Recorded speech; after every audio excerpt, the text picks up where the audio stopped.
Surendranagar મહંમદી apartment જર્જરિત રહીશોની builders સામે કાર્યવાહીની માંગ અને સરકારી સહાયની સુરેન્દ્રનગરના મહંમદી એપાર્ટમેન્ટના રહીશો અને દુકાનદારોએ સુરેન્દ્રનગર મ્યુનિસિપલ કોર્પોરેશનને પત્ર પાઠવી જર્જરિત મકાન અંગે કરી ચિંતા વ્યક્ત। 14 વર્ષ પહેલા બનેલું આ એપાર્ટમેન્ટ સીડી, પાણીની ટાંકી, બાલ્કની અને દિવાલોમાં તિરાડો પડવા સાથે ભયજનક બન્યું છે। રહીશોએ બિલ્ડર પર નબળી ગુણવત્તાના બાંધકામ અને નિયમોના ભંગનો લગાવ્યો આરોપ।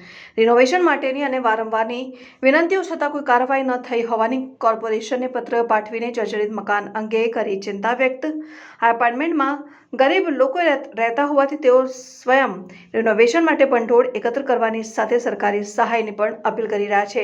જો જર્જરિત બિલ્ડિંગને કારણે કોઈ જાનહાનિ થશે તો તેની સંપૂર્ણ જવાબદારી બિલ્ડરની રહેશે તેવી રહીશોએ ઉચ્ચારી ચીમકી। બાંધકામનો નિયમ 25 વર્ષનો હોય છે, જ્યારે આ બિલ્ડિંગ માત્ર 14 વર્ષમાં જર્જરિત થતાં તેઓએ કોર્પોરેશનને નોટિસો રદ કરીને બિલ્ડર સામે કડક કાર્યવાહી કરવા કરી વિનંતી। નામ સુલેમાન આર કુરેશી એડવોકેટ છું અને મહંમદી એપાર્ટમેન્ટના રહીશોને આપવામાં આવેલી નોટિસ બાબતે આજે અમે કમિશનર સાહેબને